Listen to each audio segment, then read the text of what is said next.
7가지 성공하는 사람들의 습관, 스티븐 코비 박사의 책을 이렇게 쓰고 있습니다. 건강을 위해서 신체적인 자원과 영적인 자원, 또 세 번째로 정신적인 차원. 우리는 지금까지 정신개발과 학습에 관계되는 대부분의 훈련을 학교에서 하는 정규 교육을 통해 받아왔다. 그러나 학교 교육이 일단 끝나면 우리들 대부분은 지식의 감퇴 현상을 경험한다. 우리는 더 이상 진지한 독서를 하지 않고 종사하고 있는 분야 밖의 새로운 것에 관해 깊이 있는 탐구를 하지 않으며, 나아가 분석적인 사고도 하지 않고 글도 잘 쓰지 않는다. 따라서 우리는 비평적인 글을 쓰지도 못할 뿐만 아니라 세련되고 명료하며 간결한 문장을 쓰지 못한다. 우리는 일을 하는 대신에 텔레비전이나 보면서 시간을 보낸다. 계속해서 시행된 여러 조사에 의하면 대부분의 가정에서 텔레비전을 시청하는 시간은 일주일에 약 35시간에서 45시간 정도이다. 이 시간은 많은 사람들이 직장에서 근무하는 시간과 맞먹으며 학교에서 하는 수업 시간보다도 많다. 텔레비전 시청은 강력한 사회적 영향력을 행사한다. 텔레비전을 볼 때 우리는 여기서 제시되는 모든 가치들에 쉽게 영향을 받는다. 즉, 우리는 매우 미묘하고 지각할 수 없는 방법을 통해 강력한 영향을 받게 되는 것이다. 텔레비전을 지혜롭게 시청하기 위해서는 습관 3이 제시하는 효과적인 자기관리가 필요하다. 이것은 우리의 목적과 가치에 가장 잘 부합되고 또 이를 보여주는 바람직한 프로그램, 즉 정보 제공, 영감 제공, 그리고 오락 제공 프로그램을 변별하고 선택할 능력을 부여하기 때문이다. 우리 집에서는 텔레비전 시청을 한 주일에 7시간, 즉 하루에 1시간씩으로 제한하고 있다. 우리는 가족 모임을 통해서 텔레비전 때문에 생기는 사회 문제에 관한 통계를 검토하고 시청 문제에 대하여 토의하였다. 토의는 자기 변명적이거나 논쟁적이 아닌 가족 차원에서 진행되었기 때문에 가족들은 저질 연속극이나 특정 프로그램에 중독되는 의존병의 심각성을 파악할 수 있었다. 나는 텔레비전과 또 이를 통해 시청할 수 있는 수준 높은 교육 프로그램과 오락 프로그램에 대해 항상 고마운 마음을 가지고 있다. 이러한 프로그램들은 우리 인생을 살찌우고 우리가 가진 삶의 목적과 목표를 의미 있게 한다. 반면에 많은 프로그램은 단지 우리의 시간과 주의력을 낭비하게 한다.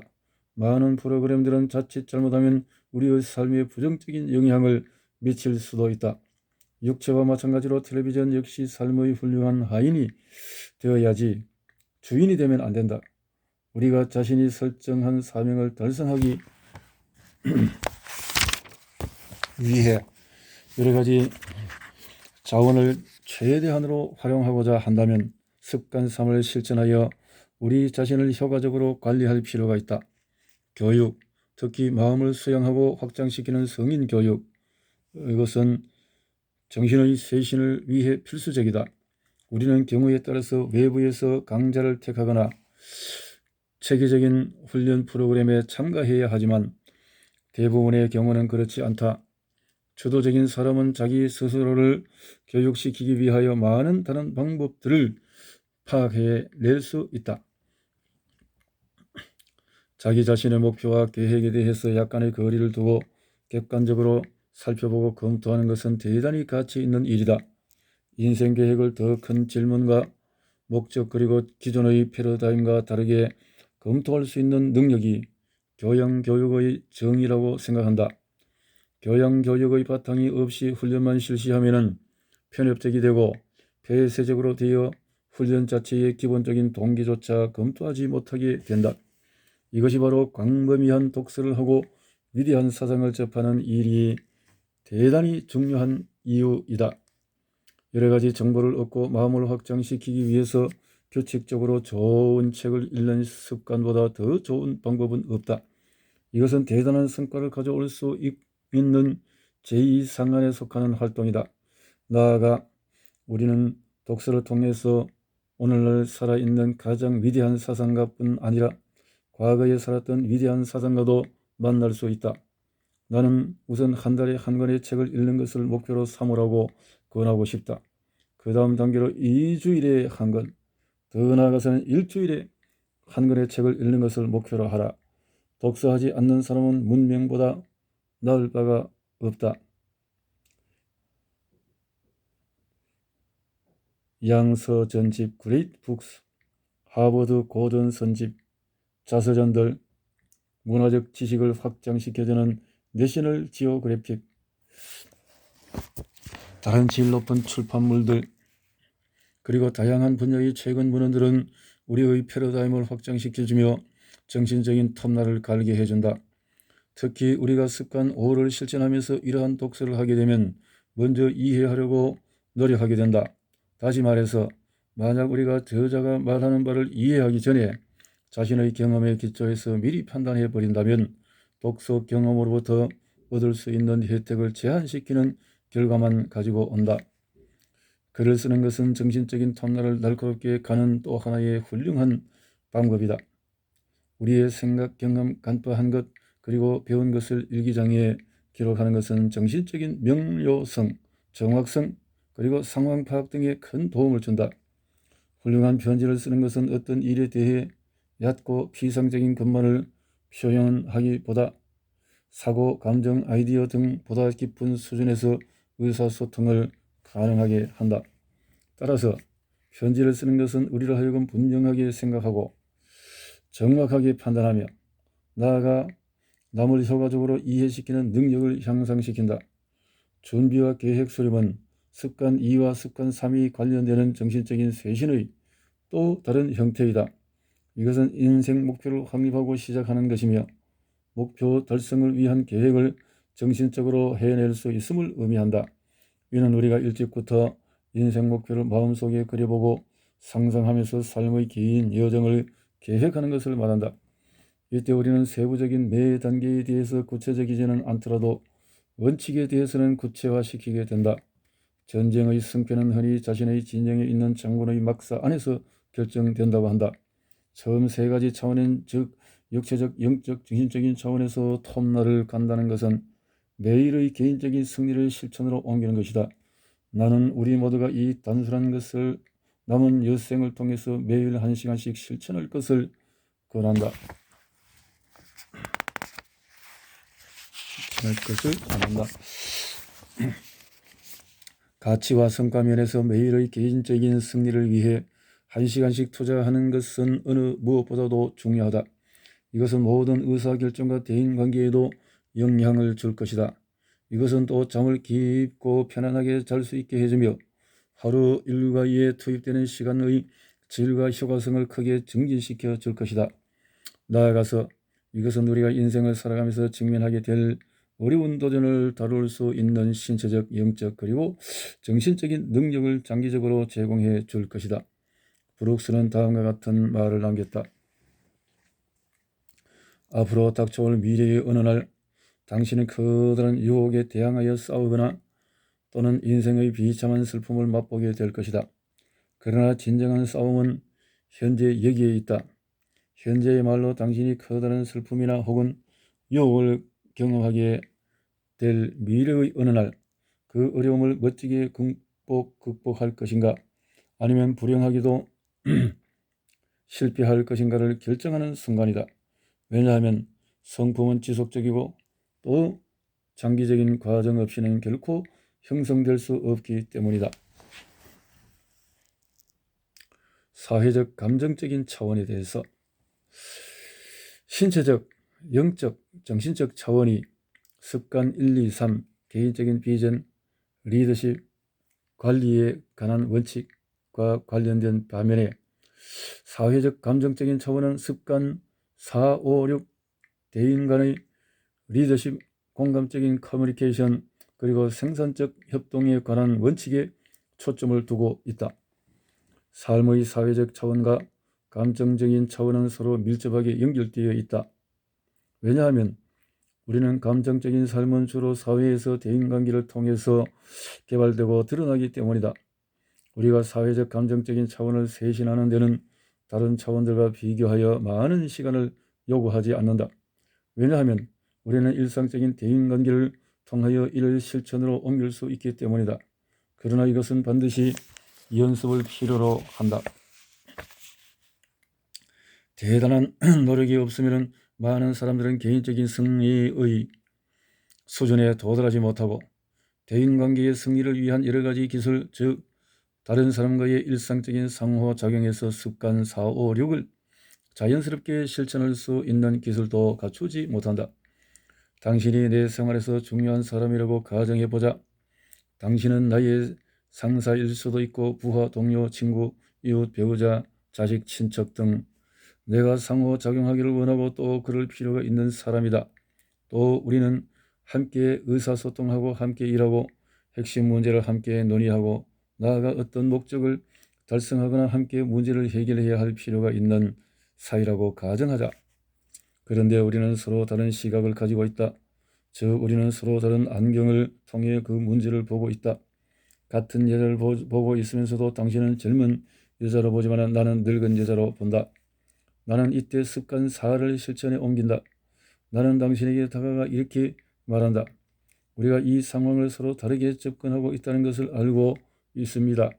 자, 서로가 기분 좋게 느낄 수 있는 해결책을 발견할 때까지 대화를 하기로 합시다. 그렇게 하시겠습니까?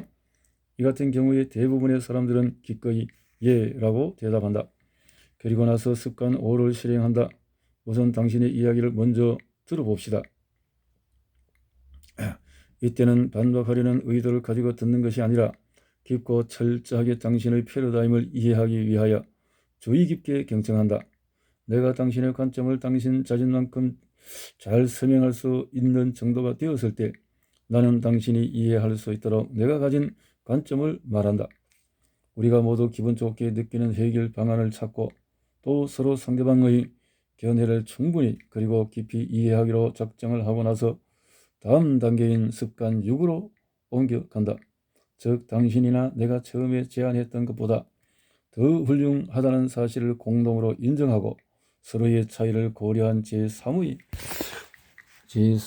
해결 안을 만들어 낼 수 있다. 습관 4, 5, 6에서 얻어지는 성공의 여부는 주로 지적 수준이 아니라 감정 문제에 달려 있다.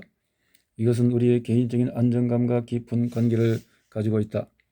만약 우리의 개인적인 안정이 자기 자신의 내면에 있는 원천에서 나온다면 대인관계의 승리에 필요한 습관을 실행할 수 있는 역량을 갖고 있는 셈이다. 그러나 우리가 지적으로 아주 높은 수준에 있다 할지라도 감정적으로 불안정하다면 인생의 중대한 문제에 대한 다른 생각을 가진 사람을 대상으로 습관 4, 5, 6을 실행하는 것은 대단히 위험한 일이다. 그렇다면 내면적인 안정이란 어디서 오는 것일까? 이것은 다른 사람이 우리를 어떻게 생각하는가 또는 우리를 어떻게 대우하는가로부터 나오지 않는다. 또 다른 사람이 우리에게 건네주는 각본으로부터도 나오지 않는다. 나아가 이것은 우리가 처한 상황이나 입장으로부터 나오지 않는다. 내면적인 안정은 자기 자신의 내부에서부터 나온다. 이것은 우리 자신의 마음과 가슴에 깊이 자리 잡고 있는 정확한 패러다임과 올바른 원칙에서 나온다. 이것은 내면에서 우러나와 외부에서 일치시키는 행동을 함으로써 나오며 매일의 습관이 우리의 심오한 가치관을 반영하는 언행일체의 생활에서 나온다. 나는 언행일체의 삶이야말로 개인적 가치의 가장 중요한 기초가 된다고 확신한다. 나는 성공의 비결에 관한 인기 있는 책들이 자부심이란 원래 마음먹기와 태도 여하에 달려있다. 즉 우리는 심리적인 비법으로 마음의 안정을 가져올 수 있다고 하는 주장에 대해 동의할 수 없다. 왜냐하면 마음의 안정은 우리의 삶이 올바른 원칙 및 가치관과 일치할 때라야 비로소 이루어지기 때문이다. 또한 효과적인 상호 의존적인 삶의 결과로서 달성되는 내면적인 안정이 있다. 서로가 함께 승리하는 해결책이 있다는 사실을 인식하고 인생이란 항상 이것 아니면 저것이라는 선택 과정이 아닐 뿐만 아니라 나아가서는 상호 이익을 가져오는 제3의 대안이 항상 존재함을 인식할 때라야 비로소 내면적 안정은 이루어진다. 우리가 자신이 가진 중거틀을 포기하지 않고 이것을 출발점으로 하여 한 발 나아가 다른 사람을 진정으로 깊이 있게 이해할 수 있다는 사실을 알 때 비로소 내면적인 안정이 이루어진다. 우리가 다른 사람과 상호작용을 할 때 진지하게 생산적으로 그리고 협조적으로 하는 상호 의존적인 습관을 경험할 때에야 비로소 내면적인 안정이 나타난다.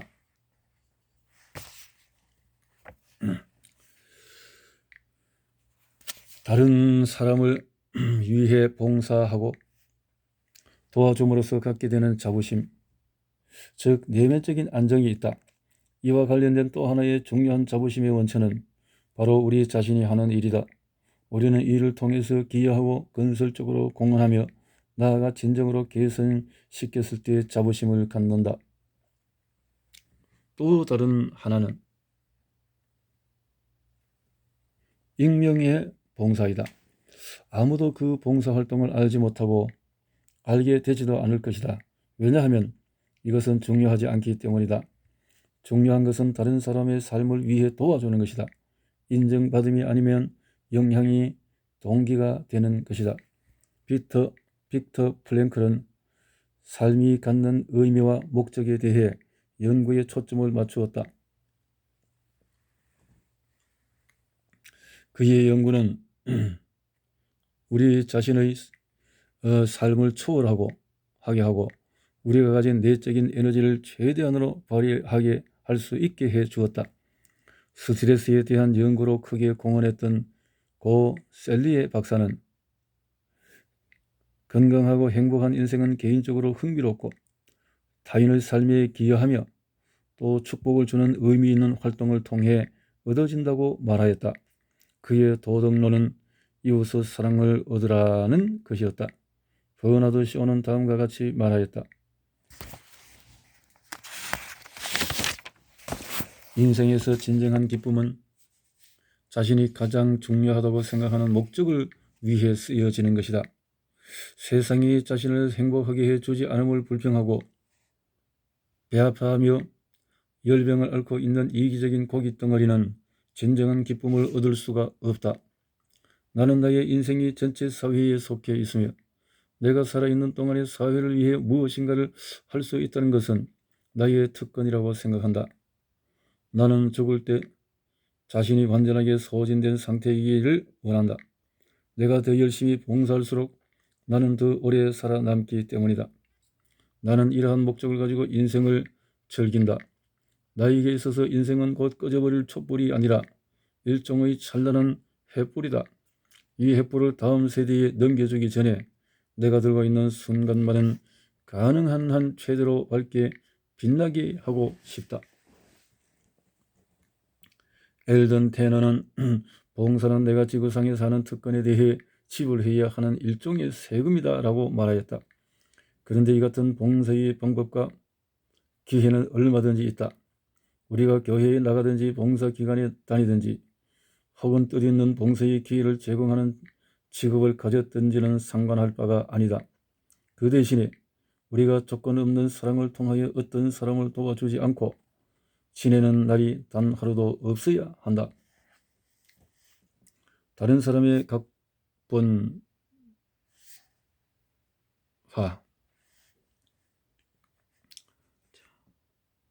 대부분의 사람들은 자기 주위에 있는 사람들의 견해, 지각 그리고 패러다임에 의해서 새겨지는 각본인 사회적인 거울에 의해 영향을 받는다. 상호 의존적인 관계에 있는 우리는 사회적 거울을 따르며 살아야 된다는 사실을 강조하고 있는 패러다임을 가지고 살고 있다. 우리는 다른 사람에게 명확하고 왜곡되지 않게 그들 자신의 시각을 반영시켜 줄 수 있다. 우리는 다른 사람이 가진 주도적 본성을 확신시켜 줄 수 있고 또 그들을 책임감 있는 사람으로 대할 수 있다. 우리는 다른 사람들이 자신을 원칙 중심적이고 가치 기준적이며 독립적이고 가치 있는 개인으로 각본화하는 것을 도와줄 수 있다. 우리는 풍요의 심리를 가지고 다른 사람에게 긍정적인 평을 해주는 것이 우리 자신을 조금도 위축시키지 않는다는 것을 알고 있다. 그렇게 해주면 우리가 다른 주도적인 사람과 효과적인 상호작용을 할 수 있는 기회를 증가시켜 주기 때문에 우리 자신도 발전할 수 있다. 인생을 살아오면서 스스로를 믿지 못하는데 다른 사람이 우리 자신을 믿어주는 경우가 있었을 것이다. 이야말로 다른 사람이 우리에게 대한 각본을 써준 셈이다. 그런데 이것이 우리 자신의 인생에 얼마나 커다란 영향을 미쳤는가. 만일 우리가 다른 사람에 대한 긍정적인 각본 지필자 또는 지지자였다면 어떤 영향을 미쳤겠는가. 다른 사람이 사회적인 거울 때문에 잘못된 인생 행로를 가고 있다면 우리는 그들의 사람됨을 믿기 때문에 보다 나은 인생 행로를 가도록 북돋아 줄 수 있을 것이다. 우리는 그들의 말을 경청하고 그들과 공감한다. 나아가 그들의 책임을 박탈하지 않고 주도적으로 되도록 용기를 북돋아 준다. 라만차의 기사라는 유명한 뮤지컬을 알고 있을 것이다. 이 뮤지컬은 중세 기사와 매춘부 사이에 일어난 아름다운 이야기를 다룬 것이다. 매춘부인 여자 주인공이 인생을 살아가는 방식은 이미 세상 사람들에 의해 낙인 찍혀진 상태였다. 그러나 시인인 기사는 그녀로부터 무엇인가 다른 것, 즉 내면의 아름다움과 사랑스러움을 발견한다. 그는 그녀의 덕성을 발견하고 반복해서 그녀에게 확신을 심어준다. 기사는 그녀에게 들시니아라는 새로운 이름을 지어 그녀의 삶의 새로운 패러다임과 연관시켜 준다. 그녀는 처음에 이러한 기사의 노력을 전혀 받아들이지 않았다. 왜냐하면 그녀가 가진 오래된 각본이 너무나 강했기 때문이었다. 그리고 그녀는 기사를 터무니없는 공상가로 여겼다. 그러나 그는 끈질겼다. 그는 계속해서 조건 없는 사랑을 예입시켰고 마침내 그녀의 각본에 조금씩 침투하기 시작하였다. 그의 노력은 그녀의 본성과 잠재성에 영향을 미쳤고 그녀 역시 마침내 이에 대해 반응하기 시작하였다. 그녀는 자신의 생활 스타일을 조금씩 변화시켰다. 그녀는 초기에 자기 주위의 모든 사람들을 실망시키면서도 새로운 패러다임을 믿고 따라 행동하기 시작했다. 그녀가 과거의 패러다임으로 되돌아가기 시작한 후일 기사는 임종을 맞이한다.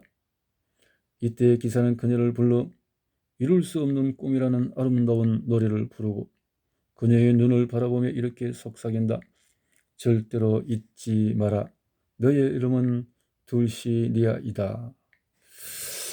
영국에서 자기 달성 예언과 관련하여 우연히 잘못 프로그램된 컴퓨터 때문에 발생한 일화가 있다. 어떤 학교에서 학기 초에 우수한 아이들로 편성된 학급이 우둔한 학급은 우수한 학급으로 컴퓨터에 잘못 입력되었다. 그런데 이 컴퓨터 보고서가 교사들이 학기 초에 학생들에 대한 패러다임을 갖게 한 주요 기준이었다. 5개월 반이 지난 후에 학사 관리가 잘못되었다는 사실이 발견되었다. 당황한 학교 측은 컴퓨터 초보에 대해 아무에게도 말하지 않은 채 학생들에게 시험을 다시 치르도록 하였다. 그런데 시험 결과가 놀랍게 나왔다. 즉 원래 우수한 학생들은 IQ 점수가 크게 떨어졌다. 왜냐하면 이들은 학기 내내 선생님들에 의해서 지능적으로 한계가 있고 비협동적이고 또 학습할 능력이 부족하다고 여겨졌고 또 그렇게 다루어져 왔기 때문이었다. 다시 말해서 교사들의 패러다임은 자기 달성의 예언이 되어버린 셈이었다. 그러나 원래 우둔한 학급의 IQ 점수는 놀랍게 상승하였다. 그 이유는 선생님들이 학생들을 대단히 우수한 아이들로 여기고 교육하였고 또 이들의 정열적이고 희망적이고 낙관적이며 활기찬 심취 태도는 학생들로 하여금 높은 기대와 가치의식을 느끼게 해 주었기 때문이었다. 우둔한 학급을 지도한 교사들에게 학기 초 처음 몇 주 동안 학생들이 어떠했느냐고 물어보았다. 무슨 이유에서인지 우리의 지도 방법은 잘 적중되지 않았습니다. 라고 대답하였다. 따라서 방법을 바꾸어야 했습니다. 컴퓨터 보고서가 학생들을 우수하다고 했기 때문에 교사들은 학습 효과가 잘 나타나지 않게 되자 자신의 교수 방법에 문제가 있다고 판단한 것이었다. 따라서 이들은 교수 방법을 개선하려고 노력하였다. 교사들은 주도적으로 되어 그들이 가진 영향력 원리에 있는 것을 해보려고 애썼다. 학생들의 명백한 학습 장애 문제보다는 교사들이 가진 경직성이 더 큰 문제라는 사실을 역력히 보여주었다. 그렇다면 우리는 다른 사람들에게 자신을 어떻게 반영해 줄 수 있을까? 또 이 같은 반영이 다른 사람의 삶에 얼마나 많은 영향을 미칠 것인가? 우리는 다른 사람의 감정 은행 계좌에 많은 것을 예입시킬 수 있다.